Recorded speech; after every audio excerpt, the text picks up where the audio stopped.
Oke, assalamualaikum warahmatullahi wabarakatuh. Kembali lagi bersama saya Anggi Sugiharti. Kali ini di semester pertama di kelas 12 IPA dan IPS, materi pertama yang akan saya jelaskan tentang desain reklame, yaitu poster ya. Oke, langsung saja kita ke materi. Di sini ada pembagian materi, ada 3. Yang pertama ini ada konsep, unsur, dan prinsip dalam berkarya seni rupa.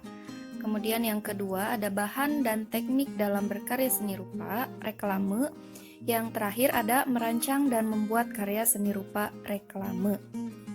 Oke, untuk yang pertama yang akan saya jelaskan ini tentang konsep, unsur, dan prinsip dalam berkarya seni rupa. Oke, langsung ke slide pertama, yaitu konsep karya seni rupa. Bahwa terciptanya karya seni melalui beberapa tahap yang tidak dapat terpisahkan, yakni yang pertama ada konsep seni yang berada dalam tahapan aktivitas jiwa, kemudian proses ekspresi atau proses penuangan idenya. Kemudian konsep seni rupa itu meliputi hakikat seni rupa, aspek karya seni rupa dan ragam seni rupa. Kemudian ada fungsi dari seni rupa itu sendiri, yaitu mitologis, religius, edukasi, psikologis, ekspresi personal, praktis, sosial, ekonomis, komunikatif, dan budaya. Kemudian konsep seni rupa itu berkembang sejalan dengan kehidupan masyarakat yang terus berkembang. Aspek-aspek dalam seni rupa yang terdiri dari wujud dan isi dalam seni rupa, media dalam seni rupa, subjek matter seni. Oke, lanjut kepada unsur-unsur seni rupa. Yang pertama ini ada garis ya, bahwa garis adalah dasar dari semua gambar dan produk. Kemudian yang kedua itu ada bentuk harmonis, bahwa bentuk harmonis atau laras adalah bentuk yang merupakan gabungan dari bentuk-bentuk dasar serupa atau sejenis. Oke, lanjut ke bentuk kontras. Di sini bentuk kontras adalah bentuk yang tercipta dari gabungan bentuk-bentuk yang satu sama lain bersifat kontras atau bertentangan. Nah, ini misalnya lengkung dan lurus ya. Kemudian ada tekstur. Tekstur adalah sifat permukaan bahan atau material yang dapat dilihat, diraba, dan dirasakan oleh panca indera kita. Sifatnya tekstur itu keras, kasar, lembut, dan halus. Kemudian ada warna ya, dalam unsur seni rupa. Di sini warna terdiri dari 3 jenis warna. Yang pertama ini ada warna primer, artinya unsur warna utama. Kemudian ada warna sekunder, artinya warna turunan kedua, yaitu percampuran antara warna primer. Kemudian warna tersier, ini artinya warna turunan ketiga, yang percampuran antara warna sekunder dengan warna primer. Oke, lanjut, ada warna kontras ya. Di sini warna yang paling kuat terjadi di antara dua warna yang berseberangan, yaitu kontras ya. Ini bisa lihat pada gambar bahwa warna kuning dan ungu itu kontras dengan warna yang di sekitarnya. Kemudian ada warna harmonis. Di sini yang disebut dengan warna-warna harmoni adalah yang dalam lingkaran warna keduanya berada dalam urutan terdekat. Misalnya ini ada warna kuning orange dengan kuning atau kuning dengan kuning hijau. Maka disebut dengan warna harmoni. Ini ada contoh perpaduan antara titik, garis, bidang, dan warna yang tersusun menjadi komposisi yang harmonis. Oke, lanjut ke prinsip berkarya seni rupa. Di sini akan saya sebutkan saja, nanti bisa dibaca. Untuk prinsip dalam berkarya seni rupa, ini ada kesatuan, keseimbangan, irama, komposisi, proporsi, pusat perhatian, keselarasan, gradasi, dan kontras. Kemudian ada bahan, bahwa bahan yang digunakan ini beragam dalam berkarya seni rupa 2 dimensi reklame, seringkali dari bahan kertas biasanya, kemudian ada plastik, cat, solvent, dan bahan sejenisnya. Bahwa setiap bahan ini memiliki ciri dan karakternya tersendiri ya. Kemudian dari teknik pembuatan karya seni reklame pada masa sekarang ini lebih menggunakan teknik digital, bahwa ada beberapa software atau aplikasi yang dapat digunakan, diantaranya ada CorelDRAW, Photoshop, Photopaint, Illustration, Paint, and software sejenisnya. Kemudian ada teknik manual, ini memerlukan dalam penciptaannya menggunakan teknik akuarel, teknik pointillis, arsir, dan sebagainya ya, bisa dibaca pada slide ini.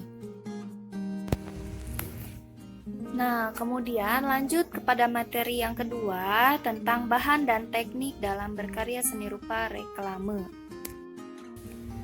Kemudian, pengertian dari reklame itu sendiri bahwa reklame adalah sebagai media promosi periklanan, bahwa terhadap produk atau jasa agar perusahaannya ini dapat dikenal lebih luas sesuai yang diinginkan. Agar dapat melakukan promosinya secara efektif, ini perlu mengetahui jenis promosi apa dan reklame apa yang sesuai dengan bisnis yang dijalankan. Nah, ini berikut contoh aneka reklame yang dipajang di tepi jalan. Contohnya ada Postpin. Ya. Kemudian, reklame menurut bentuknya ini dapat dibagi menjadi dua macam, yaitu reklame komersial dan reklame non-komersial. Nah, pada reklame komersial adalah reklame yang memiliki tujuan untuk mencari keuntungan sebanyak-banyaknya. Ini berupa barang atau berupa uang. Reklame tersebut ini berisikan tentang promosi barang yang direklamekan. Nah, ini ada contohnya kari ayam. Secara garis besar, reklame komersial adalah suatu sarana untuk mengajak seseorang atau kelompok yang tujuannya untuk mencari keuntungan dalam bentuk materi. Namun juga harus memperhatikan hal-hal persuasifnya seperti apa. Apapun sarananya, reklame harus bersifat mengajak. Kemudian estetis supaya terlihat menarik bentuk reklamenya.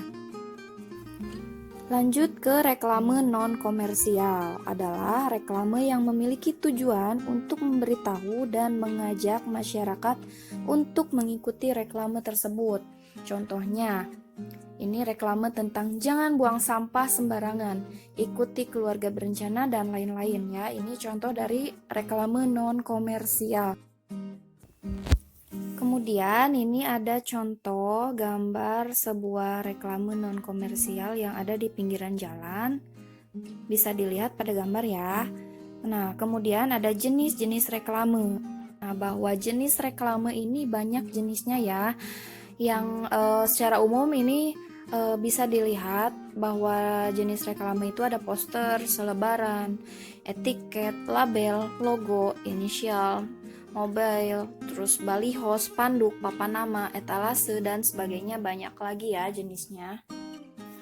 Nah, kemudian fungsi reklame itu sendiri pada dasarnya fungsi atau tujuan reklame adalah untuk memperkenalkan suatu produk pada halayak atau masyarakat, kemudian agar pembeli lebih tertarik untuk menggunakan produk yang ditawarkan, kemudian agar perusahaan produk tersebut banyak keuntungan. Nah, itu adalah fungsi dari reklame. Kemudian mengkomunikasikan karya reklame, bahwa mengkomunikasikan karya reklame yang telah dibuat oleh peserta didik ini dapat dilakukan melalui presentasi karya di kelas atau melalui pameran. Ya. Kemudian, kecenderungan karya seni rupa yang mempunyai muatan pesan dapat dijumpai pada karya seni reklame, bahwa dengan adanya karya-karya reklame seperti poster, spanduk, banner, nah itu adalah sebagai karya seni terapan yang penggunaannya lebih kepada fungsi komunikasi. Nah, ini ada beberapa hal yang perlu diperhatikan dalam mengkomunikasikan karya reklame.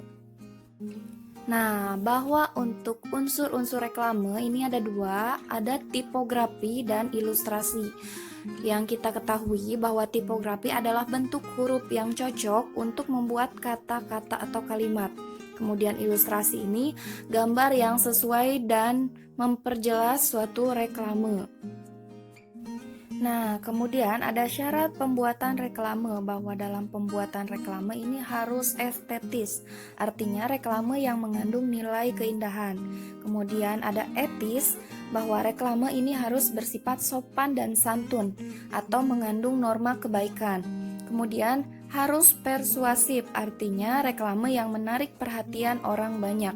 Kemudian edukatif, bahwa reklame ini harus mengandung unsur pendidikan atau ajakan berbuat positif.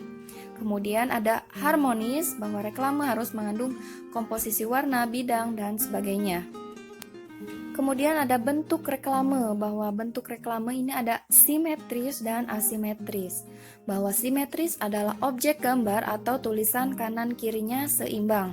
Sedangkan asimetris ini objek gambar atau tulisan kanan kirinya tidak seimbang. Ya, dapat dipahami dalam mengkomunikasikan karya reklame ini harus mengandung unsur-unsur reklame, syarat pembuatan reklame, dan bentuk reklamenya, agar terkesan lebih menarik perhatian. Nah, itu materi yang saya jelaskan untuk awal pertemuan, bahwa ditarik kesimpulannya bahwasanya setiap karya seni ini pada umumnya akan disajikan kepada masyarakat atau audiens. Ketika karya seni itu hadir di dalam masyarakat, maka disitulah terjadi interaksi antara audiens dan karya seni tersebut. Nah, disitulah karya seni dinikmati, diamati, diapresiasi, sehingga timbullah proses komunikasi. Nah, untuk materi kali ini 2 poin dulu saya rasa cukup. Nanti kita lanjut di pertemuan berikutnya dalam merancang dan membuat karya seni rupa reklame berupa poster. Oke, nanti jika ada pertanyaan atau mungkin kurang jelas, kalian bisa putar ulang video ini. Nah, jika ada pertanyaan boleh nanti tanyakan lewat grup Google Classroom atau WA pribadi kepada saya. Oke, terima kasih untuk perhatiannya. Kurang lebihnya saya mohon maaf. Wabillahi taufiq wal hidayah. Wassalamualaikum warahmatullahi wabarakatuh. Semangat, semangat.